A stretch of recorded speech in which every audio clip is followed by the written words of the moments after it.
Power rarely stops expanding because it is resisted. More often, it stops because it no longer recognizes where expansion ends and exposure begins.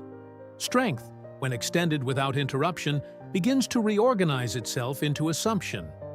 And assumption, once embedded inside authority, alters how decisions are made long before consequences appear. The United States did not encounter a visible boundary in the traditional sense, no external force capable of halting its reach outright. Instead, it approached a condition where its capacity to extend influence began to exceed its ability to interpret the effects of that extension. What appears as continued movement conceals a quieter shift. Expansion persists, but control becomes conditional, dependent on reactions that no longer arrive in time to guide decisions. By the mid-20th century, the United States occupied a position of unprecedented structural advantage. Industrial output remained intact after global conflict.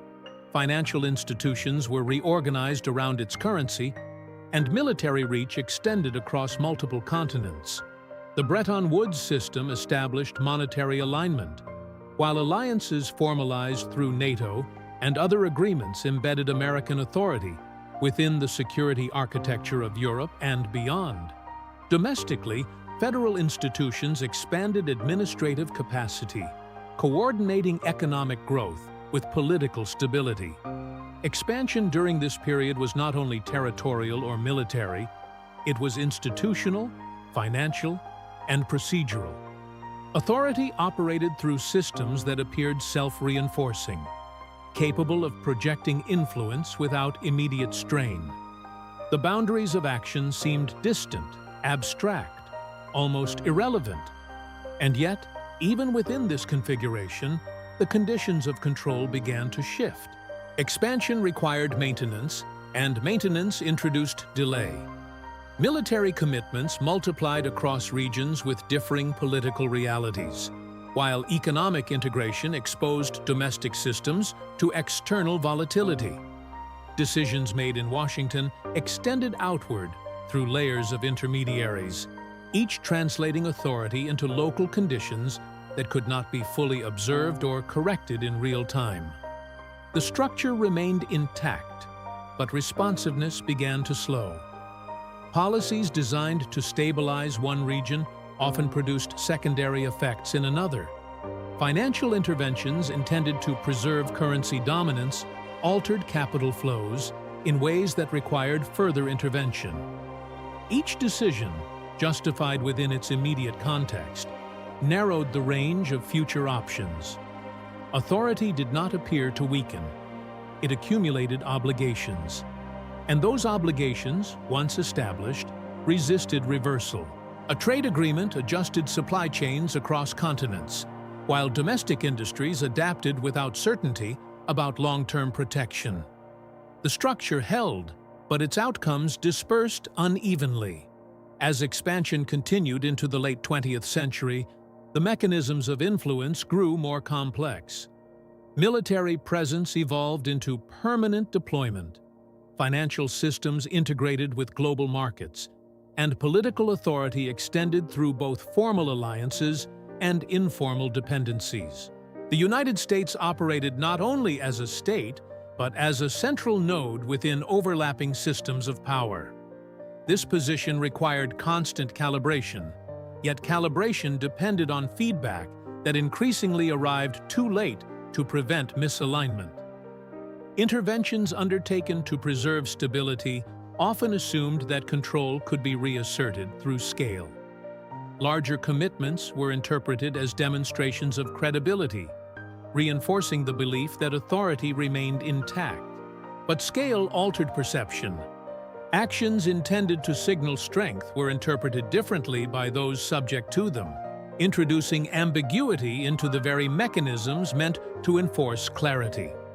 Authority continued to act, but its actions produced interpretations it could not fully manage.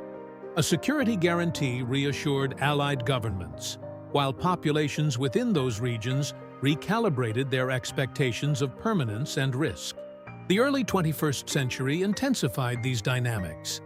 Technological acceleration compressed the distance between decision and reaction, but it also fragmented the channels through which authority could be exercised.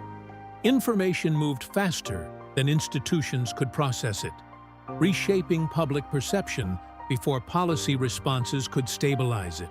Military operations extended into environments where conventional measures of success no longer applied, while financial systems became increasingly interdependent, amplifying the consequences of localized disruptions.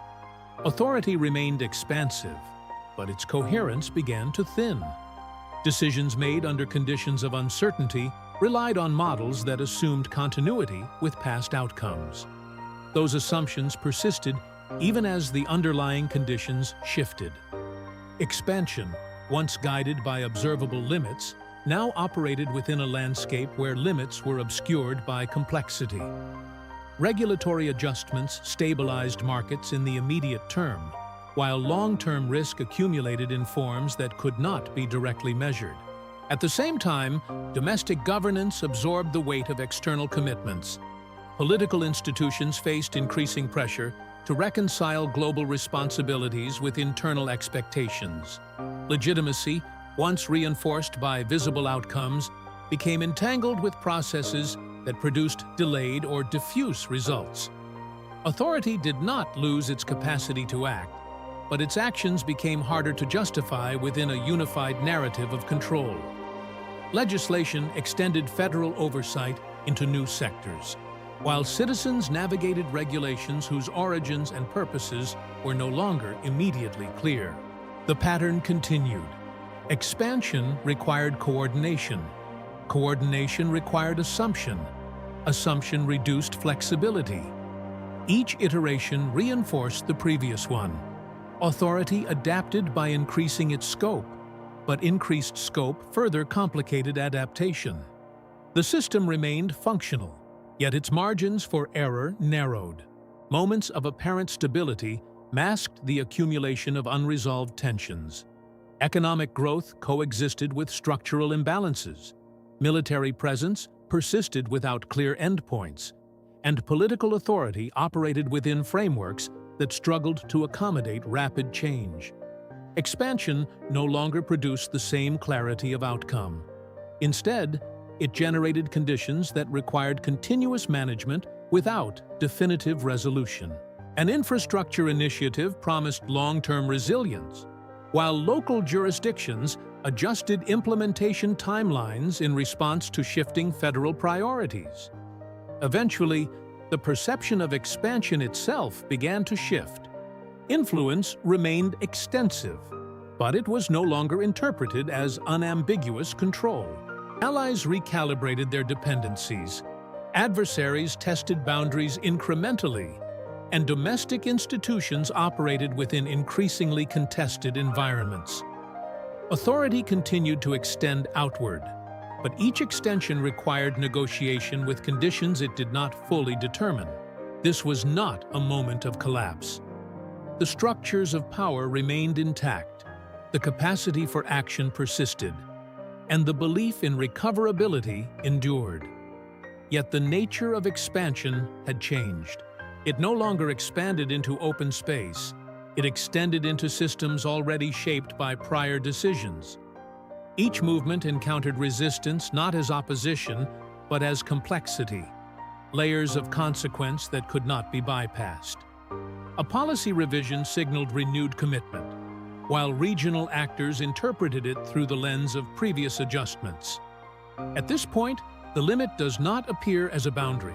It appears as a condition in which every action must account for accumulated effects that cannot be fully resolved. Authority continues to operate, but its operations are increasingly constrained by the need to maintain coherence across domains that no longer align. Decisions become more cautious, yet caution introduces delay. Delay reduces responsiveness, and reduced responsiveness necessitates broader interventions. The cycle does not break, it stabilizes into repetition. Expansion persists, but it no longer produces the same range of possibilities. There is no single event that marks this transition. No declaration announces it. Instead, it emerges through the gradual recognition that control must be negotiated rather than assumed. Authority remains, but its confidence becomes conditional, dependent on outcomes that cannot be guaranteed.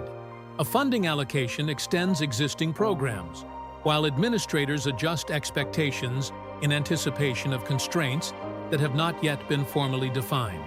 And so, the United States continues to operate within a structure it has spent decades constructing, a structure that now shapes the limits of its own expansion. The mechanisms of influence remain active, the institutions continue to function, and the appearance of reach persists. But beneath that appearance, the conditions of action have changed. Expansion no longer moves outward with the same clarity. It circulates within systems that reflect earlier decisions, each layer narrowing the space for unambiguous control. Authority still believes in its capacity to adjust, to recalibrate, to extend once more beyond the pressures it now encounters. Yet each adjustment must pass through constraints that did not exist when expansion first began. The movement continues, but its direction becomes harder to define.